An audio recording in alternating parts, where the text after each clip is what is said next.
joining us, Milan. Considering you've done a lot of analysis on the Indian elections, do you think that the Indian voter was trying to convey a message to the Indian political parties? I think in 2014, the most recent general election, the Indian voter was indeed trying to convey a message, principally along sort of three lines. I think the first was clearly this was a vote for economic renewal. This is what the BJP's campaign was about. This is something where if you look at the empirical evidence, both in state elections and in previous national elections, there's a greater inclination of the voter to pay attention to economic issues, which of course is something that hurt the incumbent party given that growth had sunk below 5% for the last 2 years of the government. The second is about leadership. I think one of the things that the Indian electorate perceived was that the prior UPA-2 government had a deficit of leadership. They had a divided government between dual power centers. They had a very fragmented and fractious coalition. And that's where I think the Prime Minister Narendra Modi was able to make a compelling case that he will be a tough and strong and decisive leader. And they've given the NDA a large mandate. I think the third is that the BJP was quite intelligent in making this a national election in the truest sense. So typically we've thought of national elections as a collection of state-level verdicts. They were able to make this a choice between us or them, between the BJP or the Congress. So if you look at where the BJP did the best, it was in those places where they're head-to-head against the Congress. They fared less well in places where they were up against other third parties, regional parties. And so I think because of the unpopularity of the Congress, that was also a clear message that the voter was trying to send to try something new. Okay. Which brings me to the next question. What do you think was an important issue for the Indian voter when they were making the voting choice? So what was remarkable about this election is how all of the surveys, those done prior to the election, those done after the election, the exit polls, all showed the same thing, which was that it was the economy. So three things in particular. One was clearly the issue of price rise, that people had felt like their purchasing power had been badly diminished because the price of staples and food had gone through the roof and had remained persistently high. The second was slow growth. So when you have slow growth, obviously employment opportunities are also not there. And I think the third issue was corruption. This was an issue which, again, was something that the Prime Minister and his party were able to taint the previous government, given the number of scams that accumulated during their 10 years in power. So I think these were some of the foremost drivers of the actual vote choice on election day.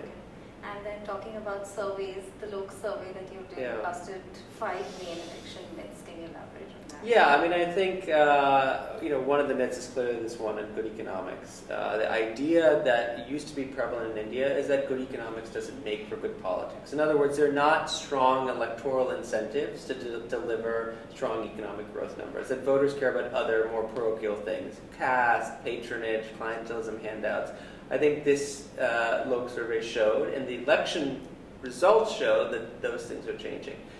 The second myth is about regionalism. So I think we often talk about regional parties as if their rise is preordained, that each year they accumulate greater and greater power, and that this occurs to the detriment of national parties. And here we've really seen actually a kind of tapering off of regional parties. A sort of they've devolved into a steady equilibrium where they're getting about 50% of the all India vote, and the national parties are getting the rest. And so that really didn't change very much this election. Then I think there are a number of other issues that we talked about. One is the persistence of dynastic politics. Although many consider this vote a vote against dynastic politics because it was a vote in some ways against the Congress party, dynastic politicians still account for at least somewhere between 20 and 24% of the 543 members of the Lok Sabha. Although governance was an issue on many people's mind, criminality in politics still reigns supreme. So about a third of MPs face criminal cases of some kind, 21% of a serious nature. The last issue we found is that despite the fact that performance-based voting, that is, people are evaluating governments on how well they perform economically, that's taken off. It's not as if social biases, caste factors, religious identity, Hindu nationalism, these things aren't at play. But Indian politics is at a phase where all of these things are kind of interacting with one another. And I think what's most interesting is that the old pleas for social justice, we demand social justice, on their own are not good enough anymore. Increasingly, the most successful politicians are able to link social justice, identity politics, with a larger developmental vision. And that is, I think, the sweet spot where Indian politics is operating right now. Okay. And considering the Bihar assembly elections are close, do you think strong coalition may suggest an anti-BJP wave? So I think, the BJP's rise has a blessing and a curse element. The blessing is obviously it has a much greater national footprint. It has accumulated more states under its control than it ever has. It controls 8 states on its own, another 4 with coalition partners. But it also makes you a target. And when you become the central force around which politics revolves, you start to see coalitions coming against you. And that's what also happened with the Congress in earlier eras. So I think in Bihar, this is what we've seen, a completely opportunistic coalition of the RJD, the JDU, and the Congress against the NDA alliance. Now, in mathematical terms, if you go by caste calculations, yes, the anti-BJP coalition has an advantage. But I think the swing is going to come from these issues of performance. To what extent are the voters of Bihar prepared to give Nitish Kumar another 5 years on the basis of his performance? Or do they feel like after a successful first 1.5 terms, things have died down and another party, the BJP and its allies, should be given a shot? So it's very hard to predict Bihar politics in advance, especially when you're not on the ground. It seems like a 50-50 proposition. It could go either way at this particular moment. Okay. It'll be interesting to get your verdict after the elections. And in May 2015, the BJP government completed a year. So can you weigh in on that? How has it impacted the US-India bilateral relations? Yeah, I think there's 2 major dimensions, right? Foreign policy and economics. Now, on foreign policy, I think the government gets very high marks. It's been incredibly dynamic. It's been very energetic. We know that the PM has visited some 19-odd countries around the world. He has championed the message that India is back, ready to be a player on the global stage, and that its economy is open for business. And that's had positive impacts on foreign direct investment flows, foreign investment flows, the eagerness with which other governments are trying to do deals, whether it's in defense, technology, science, a number of issues. And so I think that's been generally pretty positive. The devil is always in the details to see whether or not these pledges and commitments which have been made actually come to fruition. But the fact of the matter is he's gotten off to a good start. On the economy, I think the government receives mixed marks.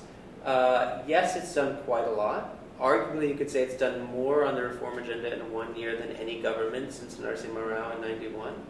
But relative to the unique political moment that propelled it to power and the mandate of 282 seats that it was given, I don't think it's lived up to those marks.